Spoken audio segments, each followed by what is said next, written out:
Bismillahirrahmanirrahim. Assalamualaikum warahmatullahi wabarakatuh. Para pemirsa di rumah, marilah kita saksikan ceramah dari Ustadz Dasat Latif dengan tema Tanda-tanda Kiamat. Sebelumnya marilah kita bersolawat terlebih dahulu.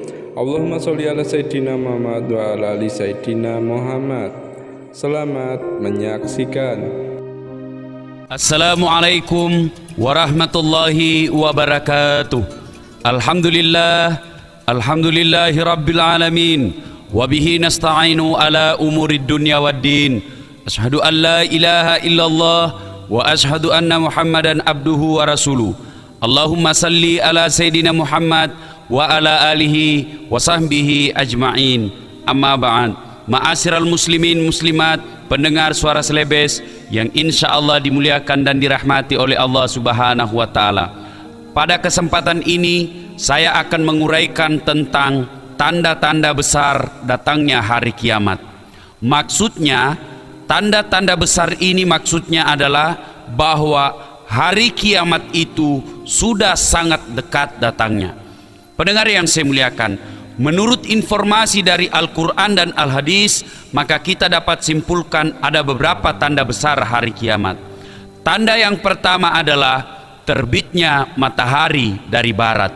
Maksudnya, kalau selama ini kita lihat matahari terbit dari timur, maka menjelang hari kiamat, maka matahari terbit dari barat. Rasulullah SAW bersabda, hari kiamat tak akan terjadi sampai matahari benar-benar terbit dari barat. Manusia pada saat itu melihatnya, maka mereka pun langsung beriman.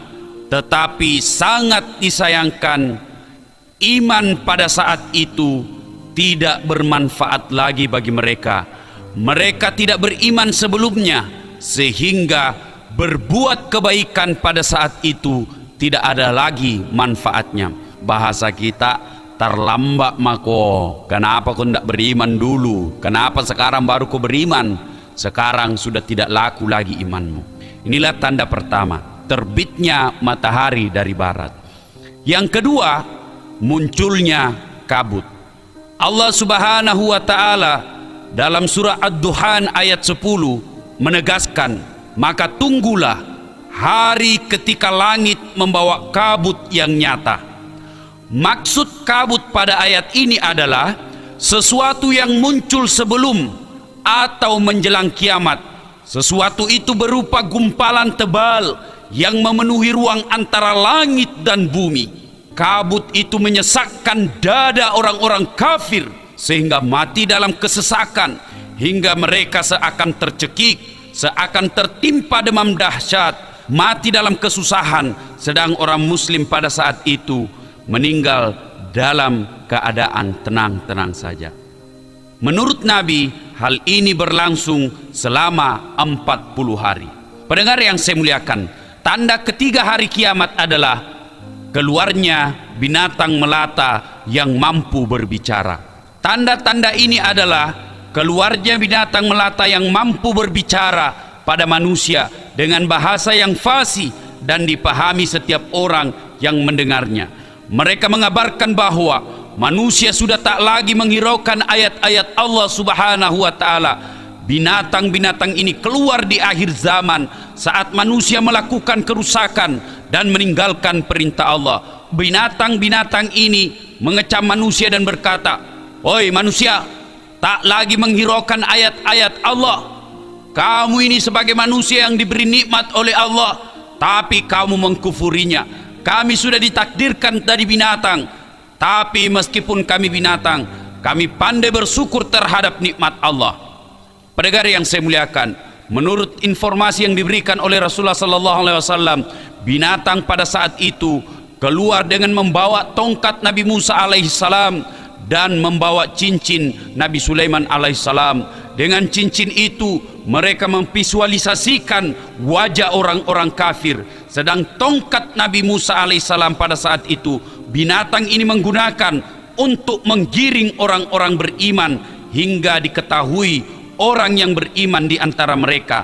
Maksudnya, tongkat Nabi Musa ini dipergunakan oleh binatang untuk memisahkan mana golongan kafir dan mana golongan orang beriman.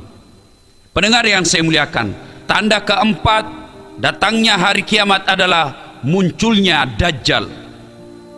Dajjal ini juga dikenal dengan sebutan si mata satu, sebab sebelah kirinya tak berfungsi. Kerusuhan yang disebabkannya termasuk paling dahsyat yang menimpa manusia pada hari itu. Pendengar yang saya muliakan, akhir masa dunia ini nanti akan ditandai dengan munculnya Dajjal yang mengaku sebagai nabi dan pada akhirnya mengaku sebagai Tuhan. Dajjal ini ciri-ciri fisiknya bermata satu.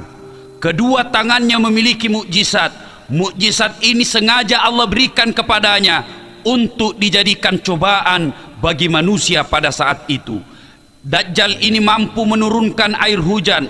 Dajjal ini jika berteriak ke atas langit, turunkan hujan, maka hujan pun turun dari langit. Dajjal kemudian ini juga mampu memberikan kekayaan kepada manusia pada saat itu. Pokoknya intinya Dajjal pada saat itu memiliki kelebihan yang Allah berikan kepadanya untuk menjadi cobaan bagi manusia yang lain pada saat itu. Pendengar yang saya muliakan, itulah tanda yang keempat. Kemudian tanda yang kelima datangnya hari kiamat adalah turunnya Isa putra Maryam alaihi salam. Turunnya Isa ini tidak berarti membawa ajaran baru. Nabi Isa justru membenarkan kerasulan Nabiullah Muhammad sallallahu alaihi wasallam. Pada saat itu Nabi Isa turun untuk mengarahkan umatnya yang sesat pada saat itu. Nabi Isa menegaskan kepada umatnya pada saat itu, kenapa kau menyembah aku? Kenapa kau mempertuhankan aku? Padahal telah ada nabi yang datang setelah aku. Nabi Muhammad sallallahu alaihi wasallam, dialah nabi penghulu para rasul dan menyempurnakan agama yang saya bawa pada saat itu.